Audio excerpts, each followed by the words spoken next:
Hello and welcome, ladies and gentlemen. This is Run It Back. My name is Remko Rinkema, and I am joined today by none other than Dutch Boyd, the man who's seen it all, been around the game of poker for so long that he has plenty of stories to tell. And I'm so happy you're joining me today, Dutch, because we are going to relive an epic moment from your poker career. Bracelet win 2006. Spoiler alert, you beat Joe Hachem heads up to take one down. Joe Hachem wasn't a happy camper because obviously he was chasing that second bracelet after winning the main event back in 05. But first and foremost, I'm cracking open a cold one. This is a special moment, so you can hear that probably. There we go. Yep. Having a beer. Dutch, first and foremost, how are you doing while I run this intro here of this broadcast? Because yeah, I'm doing really good. I'm looking forward to being on the show and kind of looking back on some good times. I know, definitely good times. Actually, let's listen in on this intro here and see if you remember any of these moments. Joe doubles up again. Poker is a roller coaster. 1 minute you're high, next minute you're low. My nerves are crazy. I woke up. I've been throwing up a few times on the way here. There's a lot of pressure right now. So there was actually even more pressure than the prize pool would show, because you can see I have that UB logo. When I went into the final table, I started back then. All the card rooms had like these big suites set up right outside the WSOP area, and each one of them would have these marketing guys in there ready to start signing people for patch deals if they were going to be on an ESPN final table. There's right. Devo, and so right before I went in, I mean like minutes before we went in, we finally got a deal signed with the UB where they were going to be putting this patch on. I was going to get, I think if I remember right, I was getting $10,000 to wear that patch. Right. If I won the event, it turned into $50,000. Wow. And, I mean, at that point, my whole bankroll was like maybe 20, 30,000. Had so much makeup that I wasn't going to be really walking away with that much. And there's the entrance. And this is really kind of a fun moment too, because my mom had surprised me by flying into Vegas. And so then part of the UB deal was I had maybe 15 friends who were going to be railing me. Part of that UB deal was they'd all wear a patch too, and UB would throw $5,000 to the audience. So each one of them ended up getting like $400 to wear. And I figured that would be a good move, so that way if I did end up winning, none of my friends were going to ask me for money, you know. I mean, that's just incredible. And for the people who are wondering, Remko, can't you turn the blinds down? No, I'm sitting in the sun. The sun is my light today. So if I'm squinting a little bit, that's because the sun here is going down. But yeah, Dutch, this is a different era of poker. Like this is a completely different universe as far as patch deals, as far as the attention to the players in this way. Oh, by the way, Doyle Brunson here. Let's listen in. Thank you, Nolan. Players, good luck. Dealers, shuffle up and deal. There we go. So let me pause that for a second too, because he actually said more, and I remember what he said. Okay. He got up there and he wanted to, announce the shuffle up and deal, and he had this little speech where he said. Actually, I might be confusing this with the 2013 speech that he gave on day 4 of the main event. But regardless, okay, the way I remember it is he gave the speech right here. Right. He said, "I want all the poker players to remember, poker doesn't owe us anything. We owe poker everything. Shuffle up and deal." And I was like, oh, okay. I don't know how I feel about that advice. I kind of feel like I don't really owe poker anything. That's how I feel, honestly, Remko. I feel like, you know what? I don't really feel like I owe poker anything. I feel like I got the opportunity to live through, the height of poker. In my opinion, the height of poker was this year, 2006. Right. This is when Jamie Gold won the main event. This is when all the money from the online sites were just pouring in and showering players with sponsorship deals and patch deals. But it was pretty cool to have Doyle Brunson come in and announce the final table. Yeah. And then also what I wanted to point out here right off the bat here, coming into this final table with quite a big chip lead. So that makes that pressure you felt even more understandable. The pressure of wanting to win a bracelet, the pressure of the extra $50K that UB was going to throw at you. And, ultimately, at this point, 06, You were an established name. You had been on the broadcast for quite a few years, and then chasing after this bracelet, being in the big moment on ESPN. You said you were throwing up on the way into the Rio. Was that true? Yeah, it was. It might have just been a hangover, Remko. But yeah, it was kind of interesting how we got here. So six-handed, right? Once I got most of these chips when there were 2 tables left by knocking out Daniel Negreanu. Oh wow! So Negreanu, through the all 3 days of this six-handed event, the 3 top chip leaders, it's kind of going back and forth between me, Negreanu, and Gavin Smith.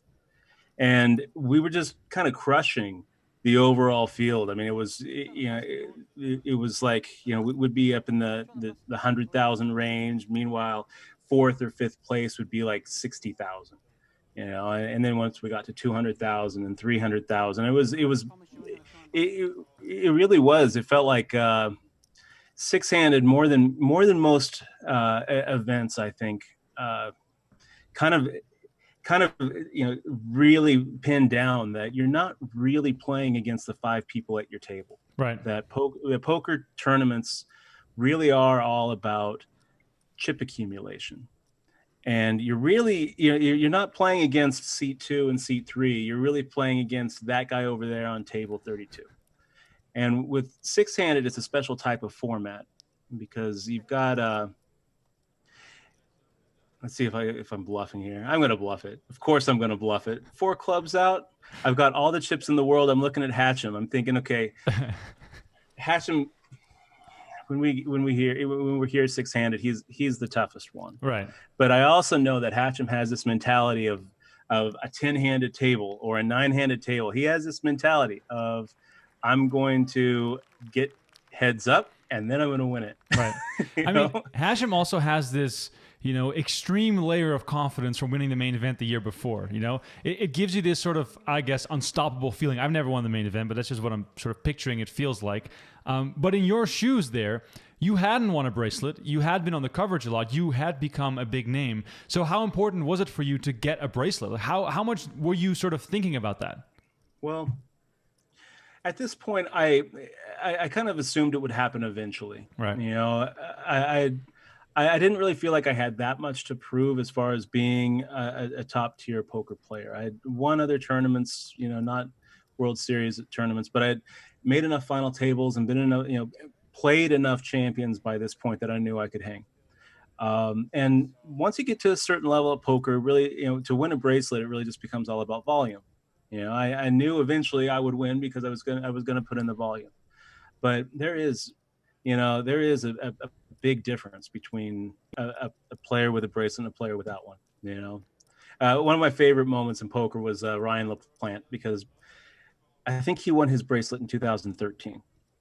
And I met him about a year before he won his bracelet, and he was super, he's super confident would be kind, arrogant would be more on point. And I remember how he just would always say, oh well, bracelets don't matter, it maybe they come, maybe they don't, but it doesn't really mean anything. It's just a tournament. Bracelets don't matter. I remember how often he would say that. It would be on a dinner break at the Venetian or at the Wynn or whatever. He would just keep on belaboring this point that he plays for money, not bracelets. He plays for money, not bracelets, blah, blah, blah. And that's the true measure of a poker player, is their winnings. But then when he won his bracelet, he was crying, like straight tears. I was there. He was crying, okay? And ever since then, you end up defining yourself around this achievement. The difference between a poker player with a bracelet and one without. And you look at all the poker players who have tried so long and haven't been able to seal the deal. It's tough. They're not giving them away, and this was a tough event. I love six-handed because it really, the cool thing about six-handed is it forces you to up your VPIP, right? So you're playing more hands. And you also get into the situation where since everyone has to play more hands, there's more knockouts. It's a bloodier tournament. Right. And you see more flops, and you get to the turn more often, and there's more battling in the streets. That's right. And it has to be bloodier, because if it's not, then the number of chips at your table just stays constant, and you lag behind the guy on table 32. Right. You lag behind Gavin, and D-Negs, who are actually knocking people out. But then what ends up happening at a 6-handed table is, I mean, it happens at 9-handed, 8-handed, 10-handed as well, but it's more magnified at a 6-handed event, is that there becomes a bit of an implicit collusion where you'll see kind of coalitions at the table forming, where two really strong players will kind of stay out of each other's way and start knocking other players out. And then once a player gets knocked out, the whole table kind of gangs up on the new guy. Right. Because no matter what happens, all things being equal, the person at the table with the least amount of information is the mark. That's the target. And so you get into this situation where it's really important in a 6-handed tournament to knock out players, but you also don't want to knock out everybody at the table. You kind of want to get into this point where you're knocking out the new players who come and the weakest players who come. And then all of you are kind of rising up. And that kind of implicit collusion, it exists in other formats, but I think it's most apparent in the 6-max. Huh. And it really forces you to just, there's so much meta strategy going on, that you can take any one particular hand. Right. But let me ask you this: in 2006, compared to the fields, how good was Dutch Boyd the poker player? Because clearly you'd been around for a while, you had grown up in the game during a time where strategy was a bit different than it is now. So comparing yourself to the field, how good were you? Well, that's tough to say. I mean, I was still pretty new to poker at this point. I started playing really pretty seriously around 2002. Right. And I had picked up the game only about 3 years earlier. So I kind of came from the whole rounders generation. So a lot of these guys had been playing poker much, much longer than I have. But in the end, poker is about sitting in a situation, playing a hand that has never happened before and will never happen again, and adapting to it, trying to find the right move. Right. And people who talk about how poker has changed dramatically, I just don't buy that. I don't really think it has changed dramatically. I definitely don't think poker's gotten harder. Poker was much, much harder in the 70s when you'd walk into the Golden Nugget or Binion's and be up against a bunch of people who were dealing with marked cards. That was hard. Now we're in a situation where there's more information out there, but that doesn't necessarily make the game harder, because there's a lot more people out there who are actually playing the game too. So what you're saying is that even though... Oh, can you pause it and go back for a second? Absolutely, yes. And as I'm looking at the whole cards here. Okay. Let's see. This is the Greg Raymer on the rail for Joe Hachem. Greg Raymer's, Greg Raymer's over there. I like Greg Raymer at this point in my career and life, and I have a lot of respect for him. And I like him, but at this point, him and I are not getting along. Oh, okay. So here we have something that caused a rule change. You see that ultimate bet temporary tattoo on the thumb.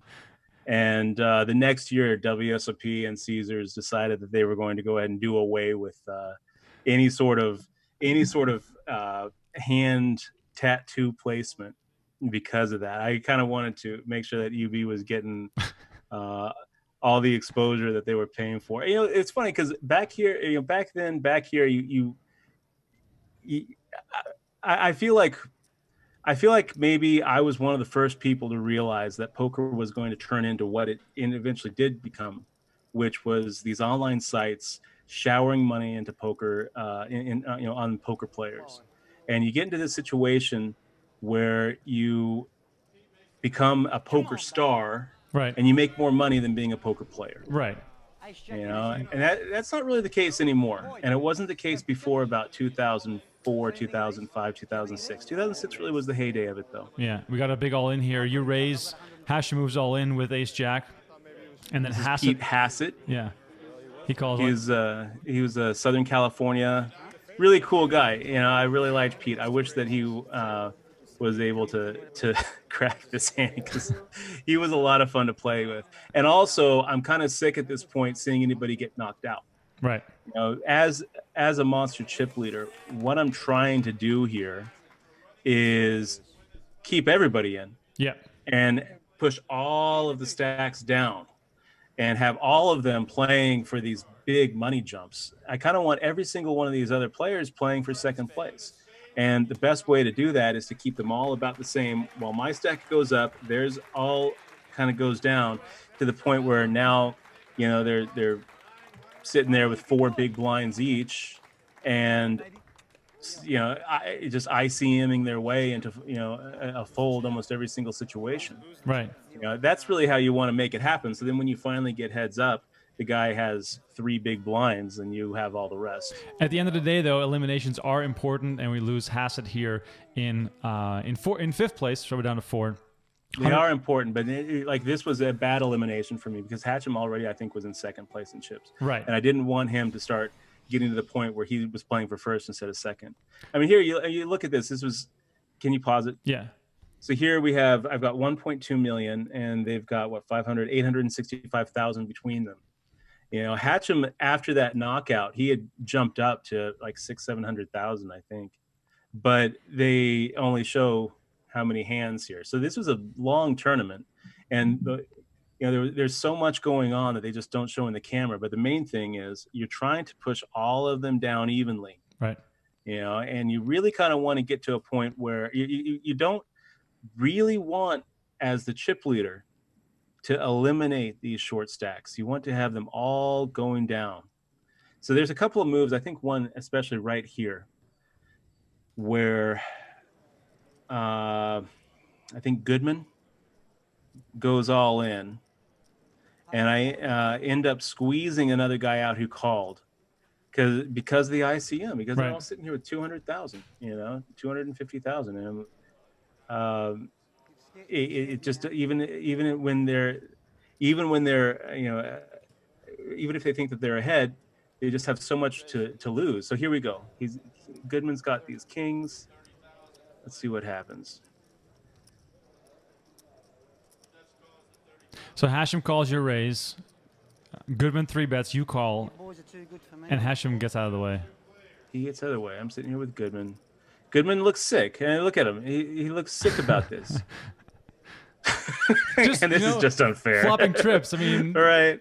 This is just unfair. This is when you know it's your tournament. This is when you know this is meant to be. Already has the chip lead, already crushing souls, and then of course you flop trips against a guy with kings, and in this spot as well, kings against king 9. Make the check back. Like I killed the deck. Like what am I supposed to do here? You know, there's. Look how upset he looks. I honestly don't think he's acting here. I honestly think that Goodman is upset here because he doesn't want to get knocked out 4th. He's sitting here with the same amount of chips as everybody. Right. You know. So here he fires in. This is where I'm supposed to I don't know what I'm supposed to do. I just make the call. Good. Yeah. I make the call. I've got position. No point in. Okay, now the queen comes. Does he check? He checks. Look at how he's playing it. He doesn't want to get knocked out. So I fire out. Not enough to knock him out. Kind of force him to make the call. It's so gross. But look at, just you can just see, like, he's got pocket kings. What is he worried about? You know, like he was so disappointed in, like, right when the flop came, just because he felt like, oh, I'm probably gonna lose. You know, it's hard to. Let's take a step back from this event for a second, because I want to place this event on the timeline of your career. 2003, Main Event. You're on the coverage a lot, sort of the breakout moment. Everybody gets to know Dutch Boyd. And then you and the guys, the crew, Young Blood, Scott Fishman, get a lot of attention, the young and up-and-coming guys, in an era of poker where it's mostly... Don't forget Bartholdi, too, Remco. Joe Bartholdi had just won the WPT championship about 3 weeks before this event. Was it like, what, $3 million? It was, I think it was, it was 4 million, 3.9 million. It was a stupid amount.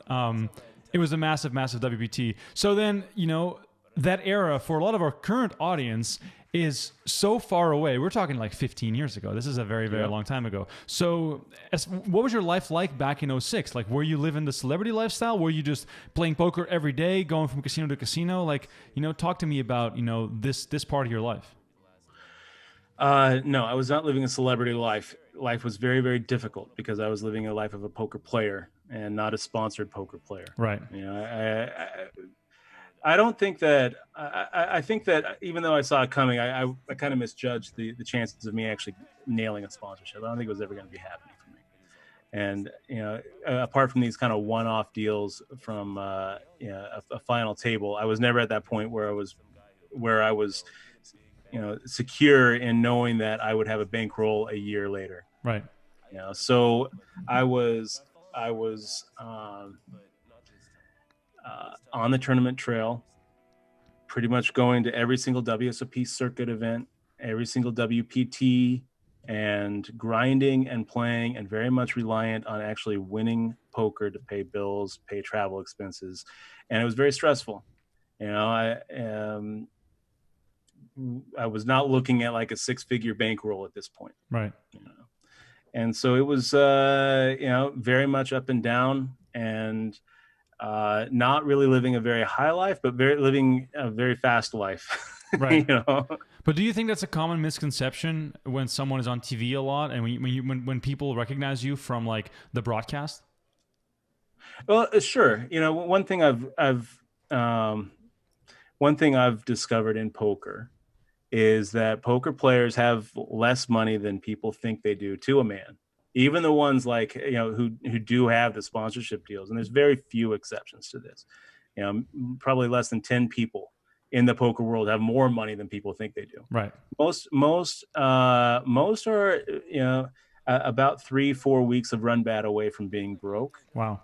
And about, 2 or 3 months of run bad and loans and stakes from being just completely out of the game and ghosted, and at this point, getting a sponsorship deal, that was the goal. You get a sponsorship deal with PokerStars or Ultimate Bet or Full Tilt, you get a Red Pro deal with Full Tilt, you don't have to worry about it anymore. Right. I think the Red Pro deals back then, when they were signing up guys who braceleted this series, like Madsen, Fishman, something like $5,000 a month for nothing. Yeah. And then you get $30 an hour for every hour you spent playing on the site, and you get full rake back. Yep. And then they would also put you in tournaments. And so you started adding that up, and it's like, okay, so you can play a 25-cent, 50-cent limit game, getting $30 an hour, and just like, it's basically just like having an ATM machine, and then $5,000 a month for doing nothing. All of a sudden you're looking and realizing, okay, this is really where the money is. The sponsorship deals, that was the goal. So what prevented Dutch Boyd from becoming a Full Tilt Rep Pro? Like, where did it go wrong? Or were you close to signing with anyone else? Like, how did you approach that? Yeah, it went wrong before I even started playing poker, because when I was a teenager, I had started an online poker site. And that's kind of a story for another day. And if you're interested in hearing about it, Remko or any of the people who are listening want to see that little chapter of my life, I did write a book called Poker Tilt, where I really talk about that quite extensively. Right. And that put me into a situation where I think that I was just kind of untouchable from all the online sites. Right. So we will have to cover that some other day, because I think you and I should do this again and, dissect perhaps, the 03 main event and dive deeper into some of that stuff. But right now what we're seeing is you having Hachem all in, but he has 72% equity, which of course is not great news, because, you want nothing more than your toughest competitor to hit the rail.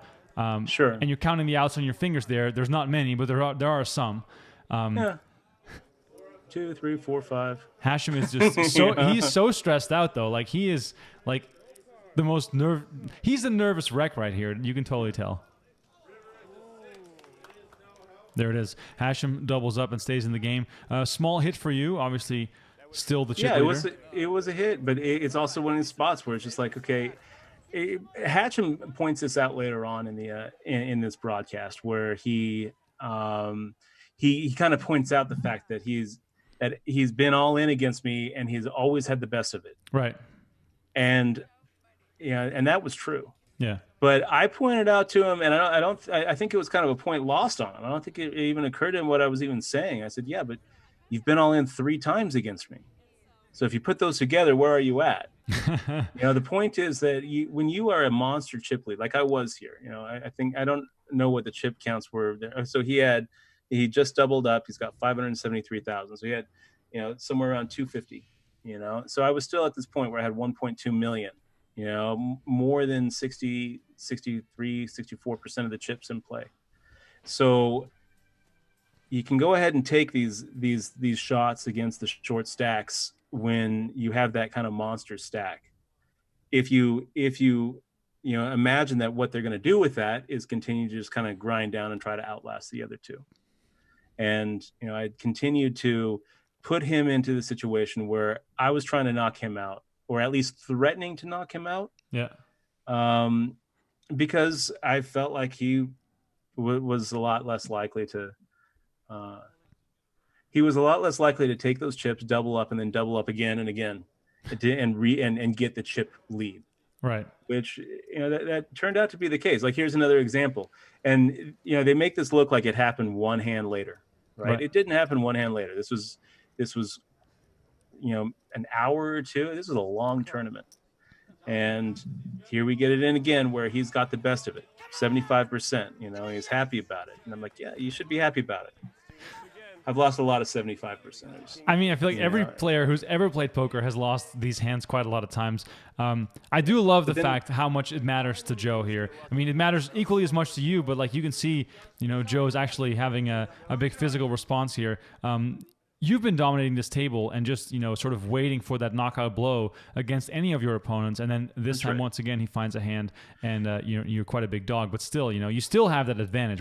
But the point that I wanted to make, Remko, this hand's a dog and the last one's a dog. But you put those two together, and now it's a coin flip. Yeah. And the next time he gets it all in as a favorite, and you start parlaying that, you're starting to look at him being a pretty big dog to survive all these confrontations. And if he gets to, if after the confrontation happens, you can still just chip away, then, you're going to eventually win the thing. Yeah.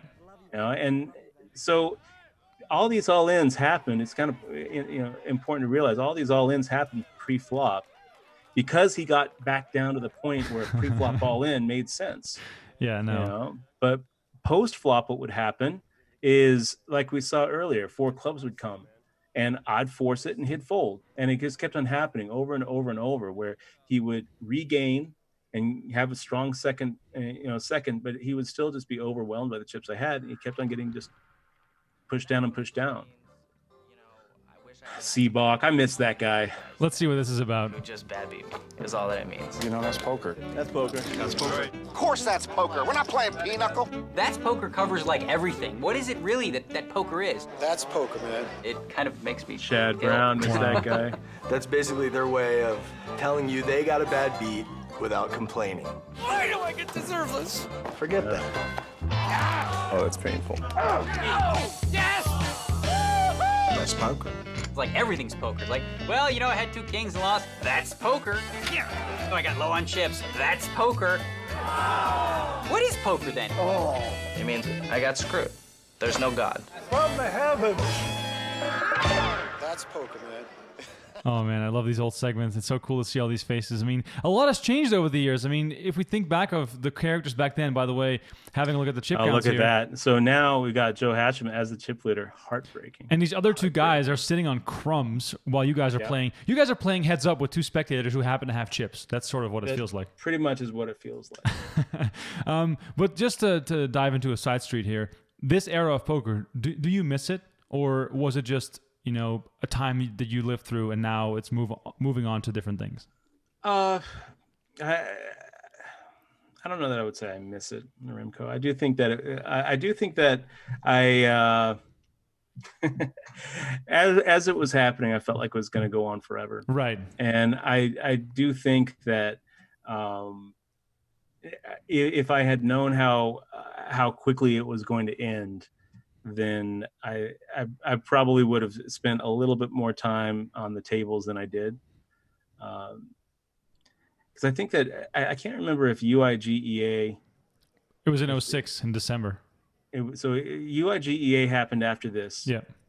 And that was the first real big, kick in the balls that online poker had and the whole poker industry had. And then, you fast forward to Black Friday, and poker's really never been the same. So I don't know. Do I miss that? Yeah, I suppose so. I do miss feeling like, you could go online and just, always have a lot of game selection. And there were so many more Americans like ready to just battle with their paychecks every weekend than there are now.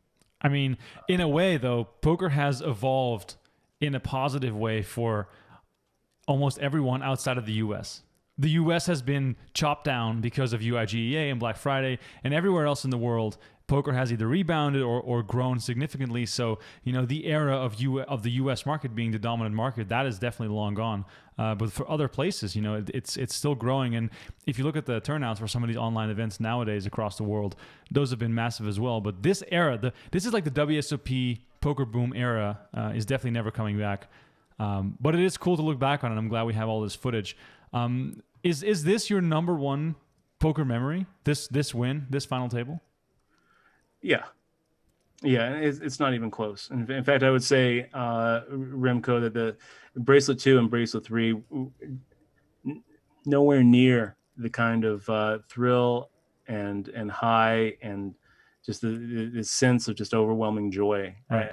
I can't really even describe how good it is. It's just like everything else has been, everything else in my poker career has been just trying to chase that moment. Right. And it's just everything, bracelet number 2, bracelet number 3, they're good, but they definitely feel shallow in comparison. Right. So what did this change your life, this win on this broadcast? And how did it affect you, even if it didn't change your life?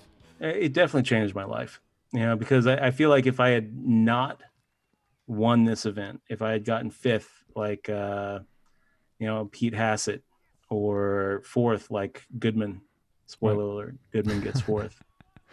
Where are those guys now? Right.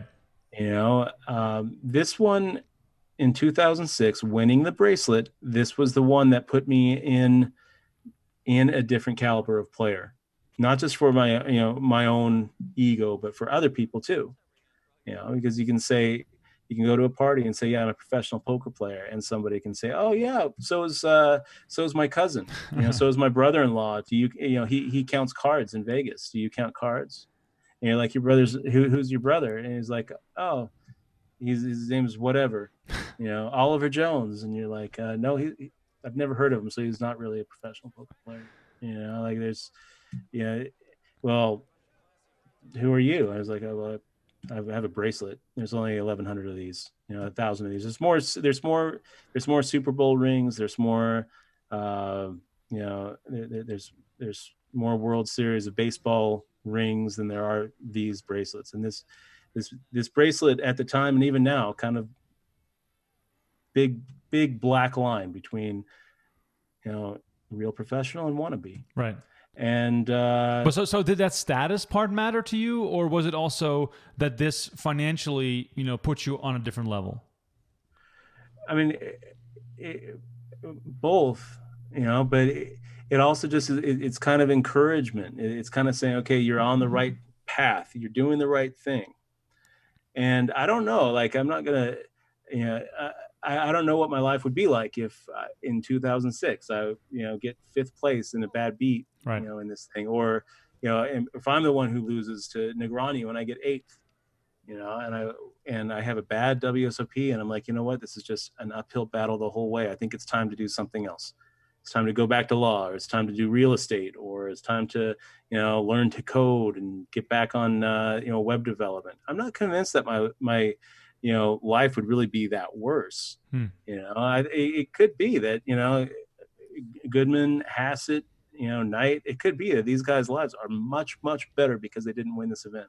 Right. One thing I'd point out, Remko, is this was kind of the fun hand where I made the the squeeze. I made the squeeze, knowing that Knight had a better hand than me, but also knowing that he was just never going to call. Mm-hmm. And it was just like free money. When he made the call, I was like, this is just like free money. Get out of here. And then Goodman has a 7-5 off. I'm like, okay. What does Goodman do? He could go and maybe he's a hedge fund manager right now and is worth all the money in the world. Right. My life would definitely be different if I didn't win this thing. I'm not convinced it would be worse because one of the reasons that I decided to start thinking about getting out of poker for a living as a full-time profession, I was playing an 8-16 stud high-low game at the Orleans, and a pretty well-known double bracelet winner comes up to me in the Orleans asking for a stake.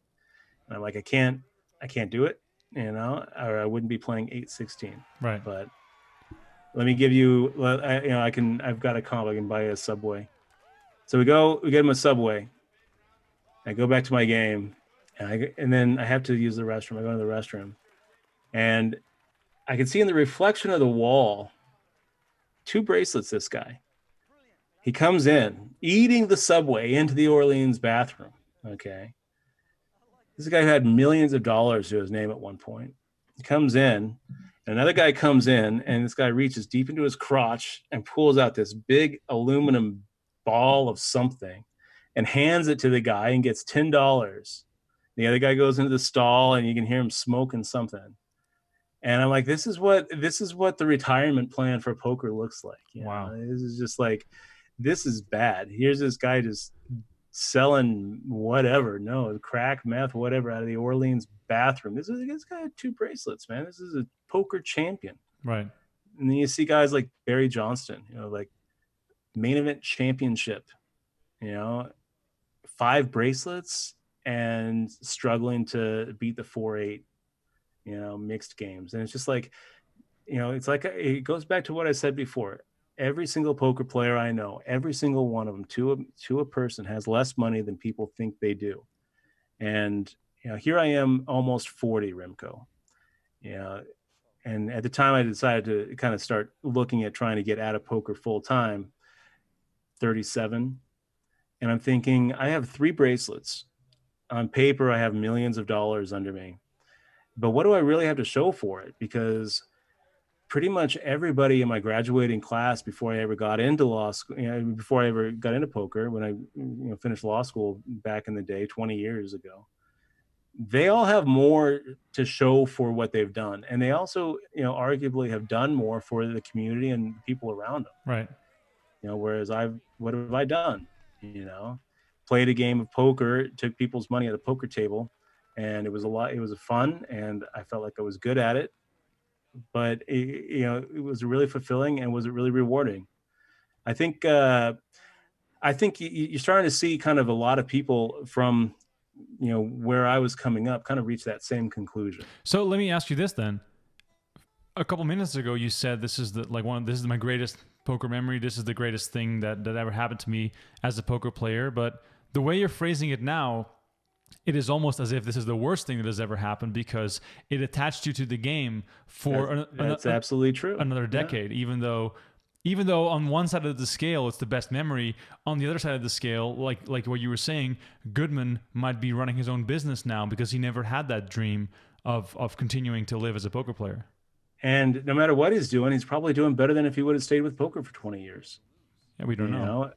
And I think, we don't know, but we can guess because most of the poker players I know don't really have anything to show for it except a lot of debt and a lot of tax problems. Right. And, eventually they get to the point where they kind of rest on their laurels and think that they're going to be able to beat anybody that comes along.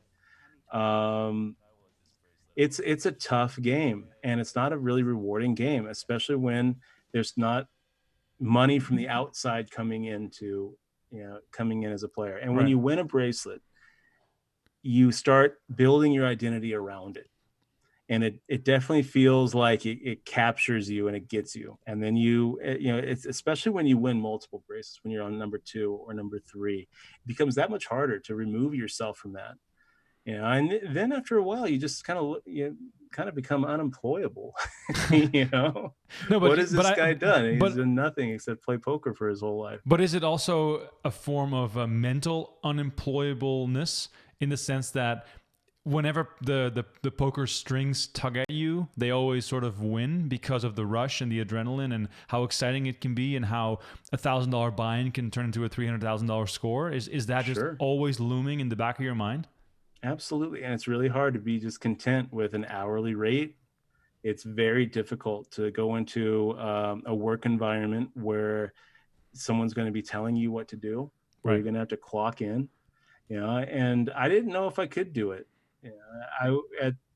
Once I saw that guy digging through his pants for junk, I decided that it was time to try to start moving away from poker as a career. And I actually went and I got dealing jobs at Bellagio and the Wynn, and kept them, just to start having money coming in where I wasn't having to rely on poker, and I could start trying to focus on passing the bar and getting to the point where I could be, where I could show somebody that, yes, I can hold down a job. Right. And it was hard, because with poker, you never have anybody telling you what to do. You never have anybody who is in charge of you, who can fire you. You just really, it's very much just like you against the world. Right. And the mindset is, there's Joe Bartholdi. It's fun to watch him. So let me ask you this. Have you said farewell to the 816 Orleans game forever? I'm never going to play at the Orleans again. That place is the worst. But I'll always play poker, Remko. Right. It'll always still be some part of, what I enjoy it. I love the mixed games. I love playing the WSOP every year. I don't see myself ever just completely walking away from it, but I do think that I am no longer at the point where I aspire to keep on climbing the biggest games at the Bellagio and the Wynn, and try to grind my way up to Bobby's room. Right. I just don't see it anymore. I don't think it's something that is going to be fulfilling, and I also think it's something that's pretty low chance of actually ending up well. Right, but like let's run a hypothetical here, and I'm a big fan of hypotheticals. One of my favorite things. By the way, we see Hachem all in again with the best hand, which he references again later in the show. But let me put this to you. Let's say you win the Colossus, for a big amount. It's a small buy-in on your own dime. All goes to Dutch. You can sort of separate that result from future results. I'm still thinking about this. I can take a little 2-to-1 shot to try to knock him out. I take the shot, and here it hits. A pile of money on the table and a gold bracelet with all of your friends and your family behind you cheering. And here he is, 1-4, and you're gonna win it. And here it comes. I win it. And we get a C. Put a picture card on the board. Just a picture card.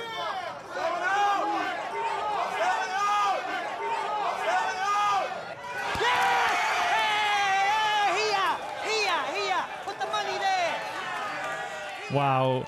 Were you upset at Joe for this taunting behavior?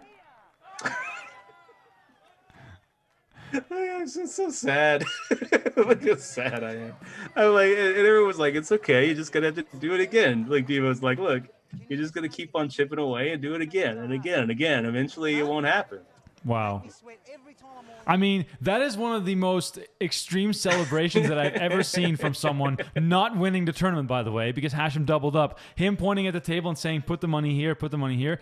I mean, that's going to be a clip of its own. That's crazy. Yeah. And I just have to... Here's where I tell him, like, he's like, I've had the best of it each time, and that's where I actually told him, we put it together. Where are you though? All right. 4 or 5 times at this point, and as a favorite, a 3-1 favorite, 5 times in a row, he starts looking like a real slim dog to survive every single one. Because at this point, he had never had me all in. You know, I'm like, every single confrontation, every single one, he's all in, he's all in, he's all in, and then I just keep on chipping away by getting the value bets right, getting getting the bluffs right. I mean, they're not showing it. They're not showing it, but you have 1.4 million to his 600K again here. Yeah, they're not showing the long, drawn out way of chipping him down. Right. Because those are boring hands. Right. It's true. Your head's up, and they look like this. Button raises, call. Flop comes out, dry for everybody. Check, bet, fold. Next hand. Exactly. And that's what that looks like. That's what real poker is, you know? And having that, having those percentages work out where your head's up, you're entitled to 50% of the hands, but you're winning 55% or 58%. That's what poker is. And that is boring to watch. It is. So they wait until there's these kind of these kind of matchups where, okay, after an hour and a half of chipping away, now Hachem's all in again. And he's got the favorite. Of course he's got the favorite, because we're sitting here with 8 blinds, 10 blinds. He's always going to be the favorite when he's all in. And you still have him 2-1. So even if he wins this one, you're still in the tournament. I think I have him more than 2-1 at this point. Right, it's a little more than 2-1. It's 1.4 million to 600K. And of course, what's going through your mind is, can we please end this? I think right now what I'm thinking is I'm starting to worry. Oh, really?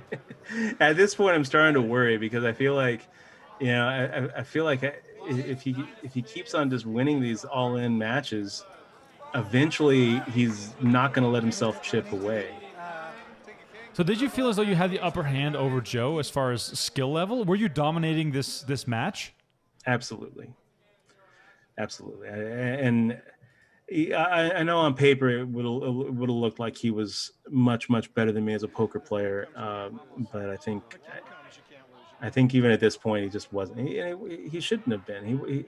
He was a very strong amateur going into the 2005 main event. Right. I don't think that he was touching felt every day for the last 4 years going into that event. I think he had like a real job. Yeah, he was a chiropractor. So I'm supposed to be better than him. I'm supposed to, I had been a pro at this point for the last 4 years, and there wasn't a single week that would go by where I didn't spend a very large part of it touching felt or playing online. There it is. My mom can't believe it. She has no idea what's going on the whole time. Here she sees that it's over.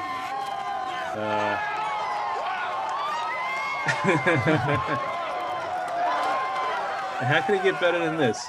Every single one of your friends is around you. Like, look at this. I'm very worried that they're going to drop me at this point too. Yeah. Wow. I mean, now it makes even more sense. Sharing a blissful moment like that with your friends and your family, winning something you've been chasing after for years. That, of course, no matter what happens in your life going forward, that moment will never be taken away. There's Brandon Cantu right there next to my mom. He had just won his bracelet like 2 days before. Oh, wow.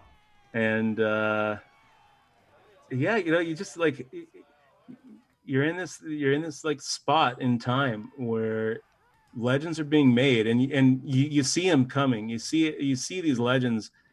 They're legends before the rest of the world does. Right. I remember the first time I saw, I hung out with Chino Ream and the Mizrachis in Tunica, 2004. And these guys were, playing the lowest stakes possible. And they were just like legends. And I could see it, and they could see it in us. You see these players and that guy has it. That guy has that skill and that magic that's going to make him legendary in this game. It's like, well, how do you know? You both are playing 1-2 no limit. You're like, I know, okay. That's funny. That's what it was like back then. Is you just see these, you see so many careers being made, and so many people, taking shot after shot after shot, and missing and missing and missing, but finally hitting it. Right. And I want to listen to this, by the way. I want to see what you have to say here. You said that on other final tables you'd fallen apart in the past. What was the difference today here? Honestly, I think that the difference today was I just looked behind my shoulder and I saw everybody that I loved in the world right there. And I couldn't let them down. I needed to win it, not only for myself, but for everybody out there who's believed in me my whole life. And maybe I wasn't deserving of that. And now I wish I could give this moment to everybody out there watching it, because this is so amazing. It's so amazing. Wow. There he is. Do you remember that moment the way you're seeing it right now? I think so. You start just remembering the memory. Right. But I do remember it being just incredible. And there are a lot of things that I wish I could go back and change from, the aftermath of that moment. But it was really one of those highlights of my whole entire life. And if we get to the point, maybe one of these days, we all get hit by a bus or a meteor and then wake up and there's some alien god saying, okay, heaven is just getting to relive one moment forever. Maybe that's the one, is seeing that 5 on the river and looking around and seeing everybody I care about at that point coming up and lifting me up. And it was just, it was a really incredible moment. That's awesome, man. That is really, really awesome. Was there a big party after this? What happened in the aftermath of this night? Or was it too late to even go anywhere at this point? Yeah, there was a party. Spent way too much money at Tao. Of course. Spent way too much money at Spearmint Rhino. Never heard of that place. And you win $500,000.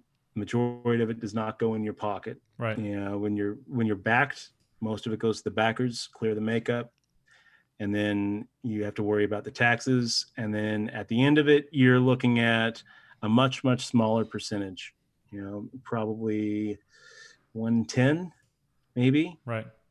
Plus the 50 UB deal. Yep. So I think I walked away from this one with 160.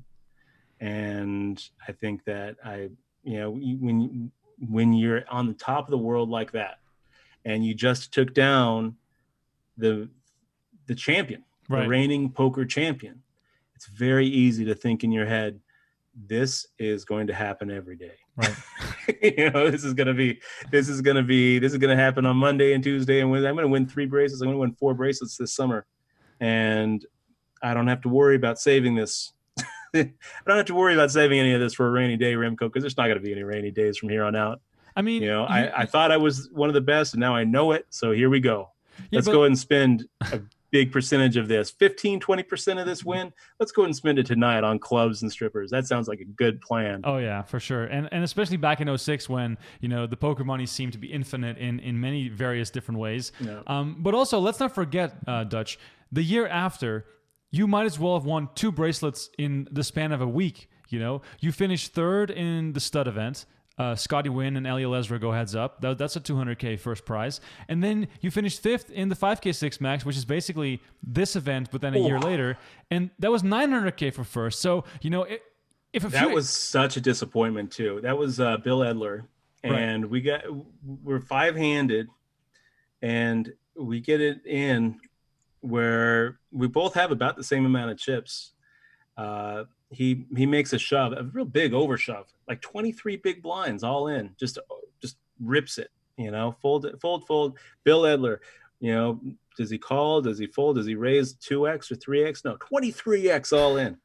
And I look down, I have jacks. I make the call. He's got ace 3, and he ends up just like skating through with that ace, winning it. And I'm just sick because the difference between 5th and 1st there was just like, a gross amount of money. Yeah. You know, I mean, like the difference between fifth and third.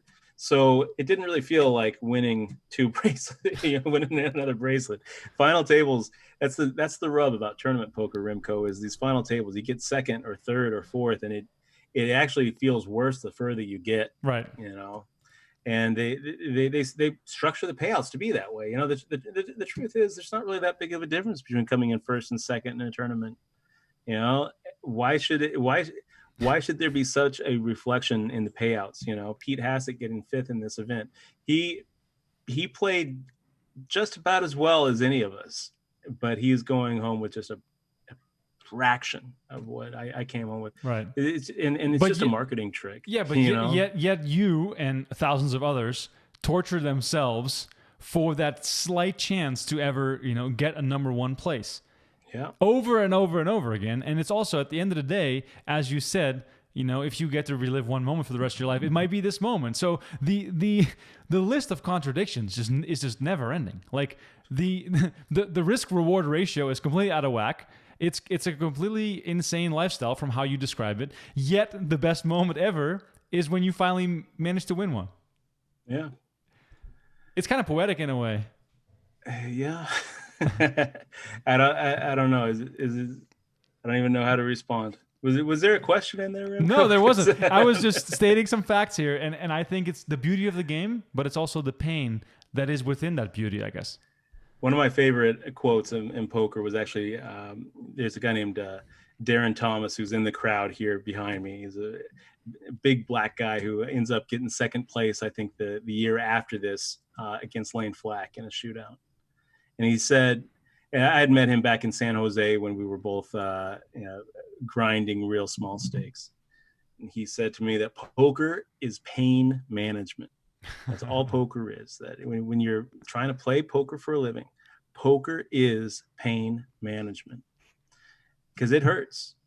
And there's a lot of study. There's actually a lot of research on this, behavioral economic research showing that it hurts more to lose than it does to win. Then it feels good to win. Right. Yeah. 100%. 100%. And understanding that and making peace with it and being able to manage that pain and feel like, being able to just like have that high pain tolerance for what the game throws at you is really, I think, the difference between, making it or not. Right. And when you're looking at tournament poker versus cash games, I mean, it's so much more important with tournament poker because tournament poker, it's every day. You're waking up and you're getting knocked out every day until once or twice a year, something like this happens. And it's just like, okay. Yeah, it's true, man. It's true.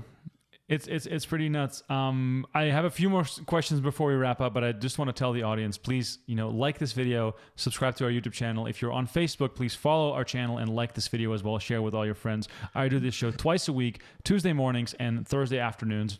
So don't miss the show if you want to participate or if you just want to have some questions or if you want to suggest a guest who should be on the show. I would love to hear from you.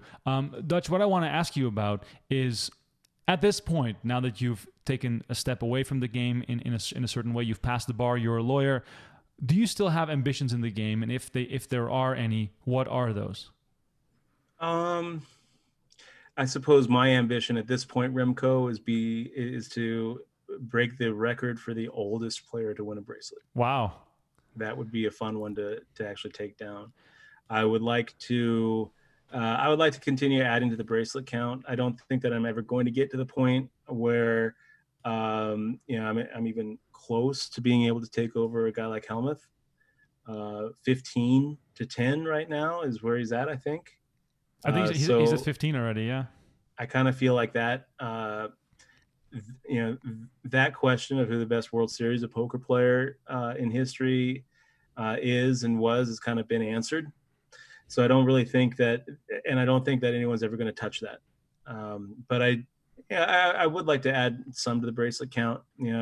Every additional bracelet you get kind of puts you into a little bit more of an exclusive category.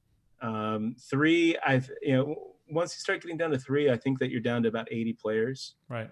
4, I think you're down to about 30 or 40. And by the time you reach 5, you're kind of just in a category of your own, you know. And I wouldn't mind getting another 1 or 2. I wouldn't mind getting one in Europe if they have if they have another series in Rosvedov. And I also wouldn't mind getting that WPT championship. You know, maybe get a couple W Coops under my belt. So there's still other titles and other wins that I would like to, you know, be able to add to my resume. But I don't really think that there's anything that really sparkles like that first bracelet. I don't think anything's going to really separate me from the pack like that bracelet right there did. Right. You know, because the biggest difference in poker is players who have a bracelet and players who don't. Mm-hmm. And the only people in poker who say that bracelets don't matter are the ones who don't have them. And that's just the fact. There it is. I appreciate it. Dutch Boyd, thank you so much for being on the show. We have to do this again sometimes because I'd love to dive into more of the history of how you got started. And you mentioned the poker site and the book, Poker Tilt, for anyone who wants to look it up. Amazon, they can find it on Amazon, right? Yep, you can find it on Amazon. And call me if you need a lawyer. There we go. Dutch Boyd, lawyer. If you need a lawyer, let him know. Dutch, thanks once again for being on the show. You guys, thanks so much for watching. We'll be back with much more. Next week, Prahlad Friedman on the show, watching the 2006 main event, anti-gay, Jeff Losandro. I'll take your head off, buddy. If you guys remember that, that's going to be on the show next week. For now, this was Run It Back. His name is Dutch Boyd. I'm Remko Rinkema, and we'll catch you guys next week.